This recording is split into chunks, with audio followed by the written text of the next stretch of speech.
One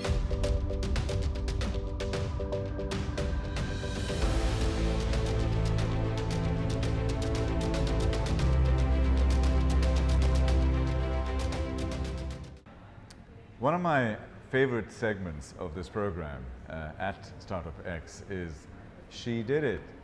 And the reason I love this is because there are so many wonderful, inspiring young ladies here who have done some amazing work.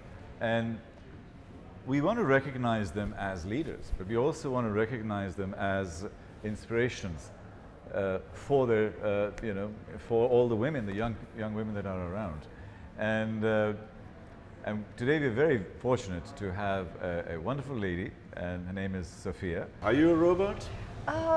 Not quite there yet. Anyway, yeah. Welcome. Good to have you over. Thank you Because so much. We're in the digital world, so having robots and chatbots and so on should be a perfectly normal thing. So I'm going to be interviewing Sophia. Now, tell me, is Sophia male or female? Female. She's not. She's a tin can. She's a tin can full of wires. Do you think she's... I was talking about this, Sophia. Oh, you're talking about that's okay. I was actually talking about that, and then we'll come to this one. But seriously, in terms of robotics and in terms of gender association, why is Sophia female? Because it shouldn't be. It's a thing. I think it's the name, and I think it's the way that she looks. So should we be doing that from an ethical point of view, from a social point of view, from a technical point of view? Shouldn't our robots look like robots? But what exactly do robots, or how are they supposed to look? Not like humans. NLH. Seriously, not like humans, because the moment you give them human traits, our cognitive disconnect actually engages us into seeing them as almost human. We fall in love with them, we start trusting them, we start asking them questions, etc., etc. That's the sort of thing that starts happening. So really, in terms of gender, is it, should we be aware of these things as far as, because you're in a digital space, that's why I'm asking you these questions. I think Sophia is just the first example that we have at the moment, and this is the first. I mean, there have been robots before this, and there will be some after this. Yeah. But she's the first, or it, as you would like to call it, but I will call her a she, is the first one that we are all aware of, and she's creating a lot of hype. We've had robots for quite a while. They've been on our phones. Siri, is she male, female? The GPS on your cell phone that gives you directions. Yes. You can change the accent, you can change the voice to male or female. So it really just depends on what you want it to do. Do you know, psychologically and from sociological studies, all of these voices, have you noticed, they're all female. Have you thought of why? Actually, on your phone, you can have both male and female. Yeah. That's a development, but generally speaking, they take a female voice. It's our internal human instinct. We follow instructions from females better. From the maternal structure and from society, we actually trust a female voice. I won't argue with that. Okay, fine. Those are some of the social studies that are there. Anyway, back to the interview in question. Tell us your why. Why are you doing what you're doing? So I have a marketing agency. I'm one of the co-founders. My other co-founder is also my husband. We moved to Dubai about 5 years back, and about 3.5 years ago we realized that we have more, for lack of a better word, more to offer than our jobs are letting us do. We both moved here for jobs. We got tired of having bosses who perhaps were not as smart, or as the lack of bureaucracy in running your own thing. I think that is what drove us to start our own agency. So independence drove you? Independence and freedom. And yes. freedom, okay. And that's interesting. And say if it wasn't digital marketing, it was selling fruit while you were independent, would you still do it? I'm trying to find your passion point. So I have a background in fine arts, and my husband has a background in marketing. And with our skills combined, it is digital marketing, because with digital marketing, you're offering not only marketing to your clients, you're also offering design. My strength also lies in operations and strategy. That's what I'm good at. And so I believe that selling fruit might not have been the right life choice for me. Digital marketing is something that I've just been comfortable with. At some point, your intuition sets in, and you're like, yeah, I can. This is for me. I gel with this. Okay. So, the reason I was asking that question, the passion question, is especially in young companies when the going gets tough, when you hit speed bumps and roadblocks. That is when you get tested. That is when the real question comes out. Like, do I want to be here? And if you don't have the passion, because I am a startup, I'm going through a lot of pain right now. If I wasn't passionate and believing deep, deep down inside me, not from there, not from my head, but just from inside, I would not be doing it. So what drives you? What is that sort of secret sauce for you? It's again to be independent and to be free. And whatever the methods that I apply, they should be agile. What I've learned in the past 3.5 years of having this company is that I cannot get stuck with the shorter goals of, well, I want to be rich, or I want to get this client, and if I get this client, then I'm set. Yeah. You have to have a higher goal and a higher purpose, and the higher purpose for me is to have that independence and that freedom, and that's my passion, that's what drives me. Can we do some live coaching here? You will be coaching me. Let me be your client. I'm just going through the user experience, which the audience can understand. We are a audio video platform. We do things like the big talks, like TED and so on. We have channels, and we have learning and development, because one is to inspire, the second is this thing to just share and collaborate, and the third is to empower and give people the toolkit. This is what we do. Sell to me, please. What is it that you're looking for? I want this group and the value structure that I have to succeed. I want to start here and go global, from the emerging markets to the rest of the world. So again, with just the 15 seconds, Digital Street itself is industry agnostic. So we do work with all sorts of different industries. Nice. And the reason we do that is because we're going to take the first month to sit with you and become a part of your team. We're going to understand what it is that you do, what your budgets are, what you hope to aspire, whether you have a 50 dirham budget or you've got a 50,000 dirham budget. What exactly, who you want to market to, who you want to target, all of these things matter. If I knew all of that, then why would I need you? If you have a business, and which you do, and it's doing very well. Thank you. You have a vision for it. Yes. And we need to know what that vision is. Yeah, no, that I understand. I'm giving you a hard time intentionally, because what I do is not in a nasty way, but in terms of being able to draw out that essence, because there are many digital marketing companies. If you say that I will spend a month with you guys and understand everything else and come out with a plan, it's a very, very good, logical, sensible answer. Why would I want to be partners with you 3 years from now or 5 years from now? Those are the kinds of questions I ask as a small company.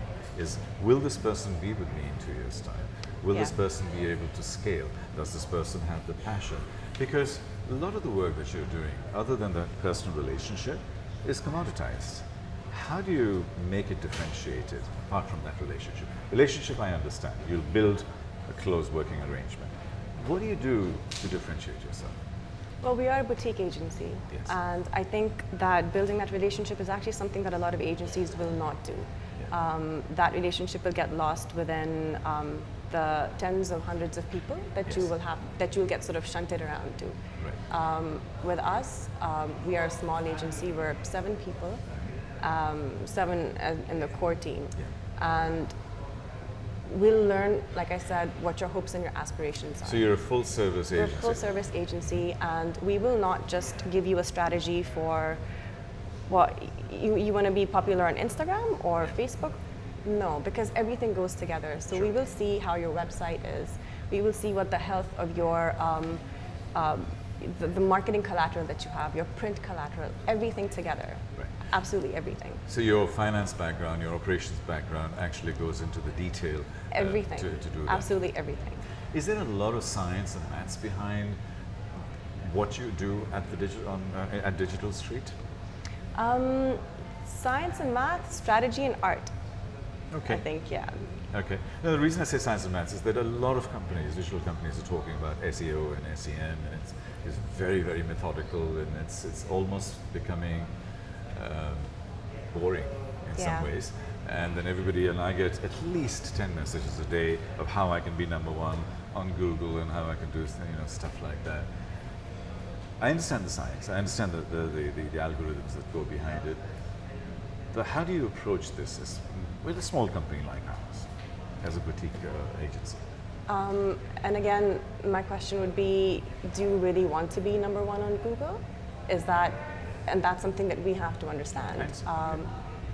So just to say, let's make you number one on Google, what are the techniques that are using to put somebody on that pedestal, right? Okay. Also, I feel like strategies like SEO and SEM, sure, fine, but it can be done quite organically as well. If your social media channels are in order, and if you're regular, if you've got a good following, your SEO is going to build itself. Sure. Also. How important do you think is personal brand development? In the sense that I am a brand from within my organization, within my team. How important do you think is to develop that brand as opposed to the company, or do they conflict with each other? So you can have, and you should be a brand. Given your personality, you are a brand. And why hide it? But at the same time, if you're complimenting your company, and that is good, your company is not you, and you are not your company, right? So we mostly we would say keep it separate. A lot of the times we see people who'll put up a personal brand on their company profile, which is a big no-no. If you're sensible about it, of course, one thing will go hand in hand with the other. You'll see a lot of CEOs have great LinkedIn profiles. Personal brand, corporate brand. Am I doing the right thing? Look at that, and you carry both, but you showed me the personal one first. No, it just came out like that. It just came out like that, literally. Oops, I just lost my thing. So how do you decide? I just lost my thing. I don't like this design, by the way. This was just a test, but the Q, I just... Yeah, it's actually quite nice, yeah. And this is simple, and we're mad, and these are all our channels. I'll tell you why I'm doing this, is I have worked with a lot of large agencies, and we have the benefit of scale, we have the benefit of outreach in terms of their client base, we have the benefit of being international. But I'm very, very inclined to work with a boutique agency that has that special skill and that feel and that connection. So I'm glad you actually said that. Is that the basis of your success, that you have built quality relationships? Yeah. It's been, like I said, it's been about 3 years, 3.5 years actually, and we started off with clients that were small. I think our first project was 1,000 dirhams. And it's through the relationships that we built, and it was the 360-degree relationships that we built with those clients that paid us 1,000 dirhams back in the day. And then they came back 3 years later, because they grew, and they saw that we grew. And so the relationship, I think, is key, 100%. I see. So, I talk a lot about, when I was earlier on, I talk about the human side in a digital environment.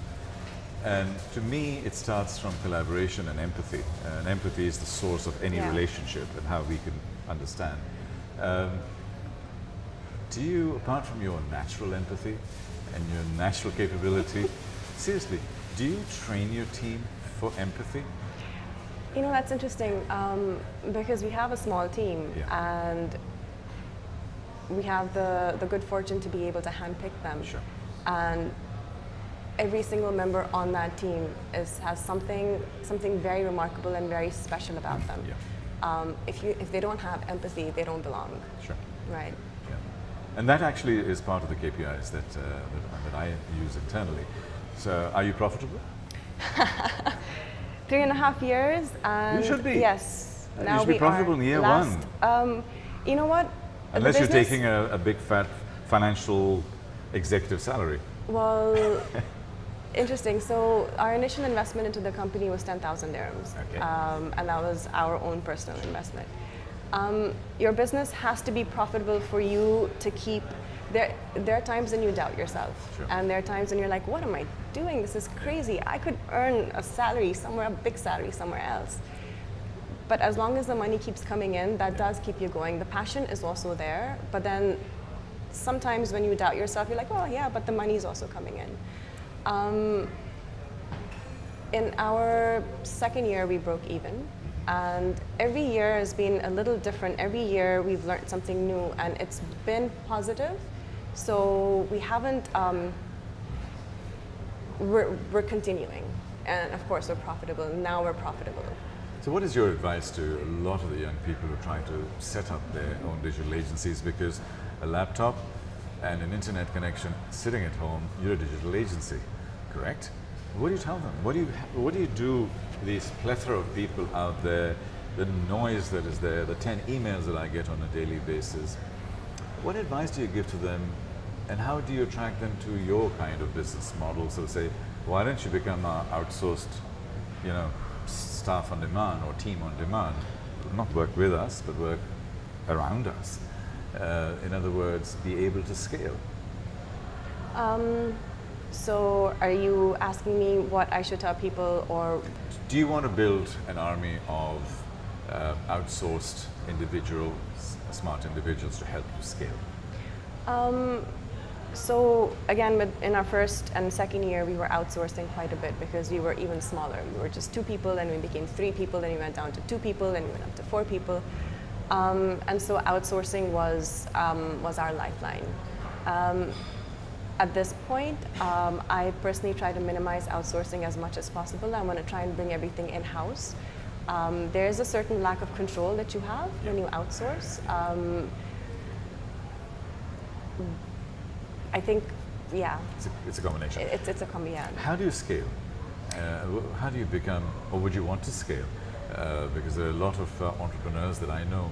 They say, my upper limit is 20, somebody says 30, because I know their personal lives, I know their home, I know their family. So I want to stop at 20, but I want to build a $100 million business. Do you ever think like that? Yes. So what do you do to stop at 20 and to build impact to the world to make a $100 million company? We do want to scale, but we also want to do it intelligently, right? I know the way that my business works, and I'm also quite aware that with 20 people, I will not be able to make like $100 million.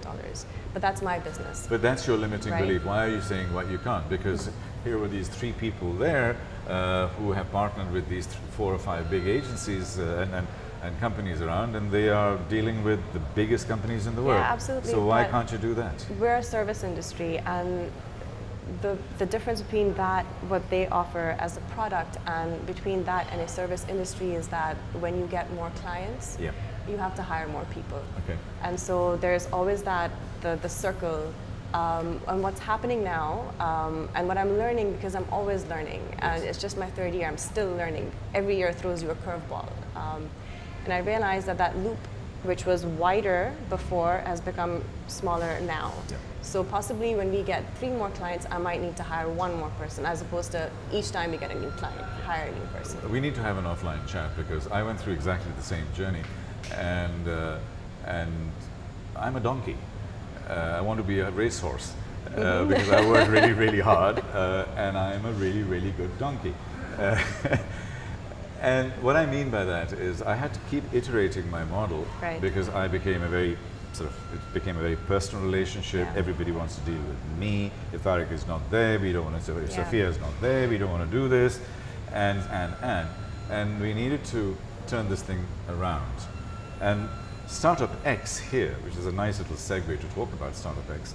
StartupX here is our precise way that I can do a one morning show with my team, and they'll spend another day or two curating and post-producing this with whatever here, but there are 1,500 companies out there. We get them to subscribe here. So I spend 2 hours, 3 hours here, but I feed 1,500 companies. That's my scale promo. So I didn't need 20 people. I don't need a studio. I don't need 20 cameras. I need 2 smart people, 2 cameras, and off I go. So that was my sort of how I saw through how I can scale. Now I can do 1,500 companies here. I'm talking to 2 organizations that have 30,000 companies. I'm talking to people in Turkey, UK, and so on. And I can go to Turkey once a month for 1 day, do my blah blah, come back, right? So I've scaled myself. Right. That's the kind of thinking that I'm trying to understand from a boutique agency like you. Is, are you thinking that way? Or are you too busy being a donkey? Huh. Because you started off as a racehorse. Yeah. So you started off as a racehorse. You were a really, really good racehorse, and you were just trotting away there. And then suddenly you became a donkey, and you're working really hard. That was just sort of sauntering or cantering, and now it's running. Yeah. Okay. So you visualize yourself as a racehorse,